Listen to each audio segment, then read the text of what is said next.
கர்த்தர் சொல்லுகிறது என்னவென்றால், உன் புண் ஆறாததாயும் உன் காயம் கொடியதாயும் இருக்கிறது. இப்படி கொடிய காயமாய் இருக்கிற நேரத்துல உன் காயங்களை கட்டும்படி உனக்காக ஏற்படுவார் இல்லை. உனக்காக யாருமே இல்லை. உன் காயத்தை கட்ட உனக்கு உதவி செய்ய யாருமே இல்லை.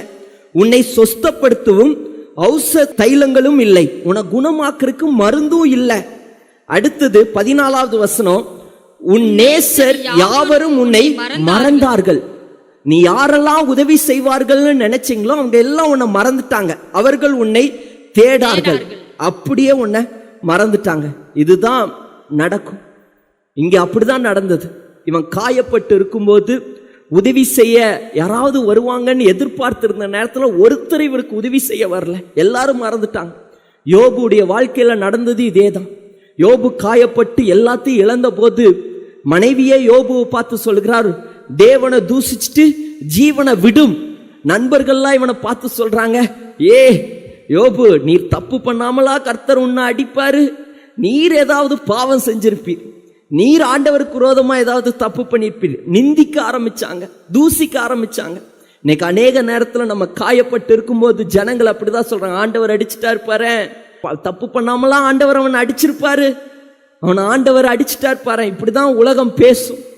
அதாவது காயம் கட்ட வேண்டிய நபர்கள் விரோதமா எழும்புறாங்க. யாரெல்லாம் உதவியா நிக்கணுமோ அவங்களே இவனுக்கு விரோதமாய் எழும்புகிறார்கள். நம்ம எதிர்பார்த்திருக்கிற நபர்கள் நமக்கு உதவி செய்யவே மாட்டாங்க.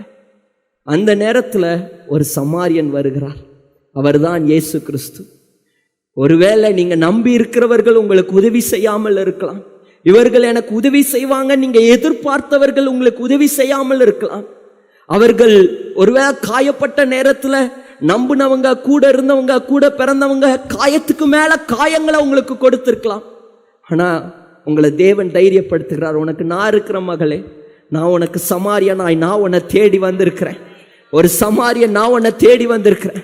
உன் காயங்களை ஆற்ற நான் உன்னை தேடி வந்திருக்கிறேன். நான் உன் கூட இருக்கிறேன்னு கர்த்தர் தைரியப்படுத்துகிறார்.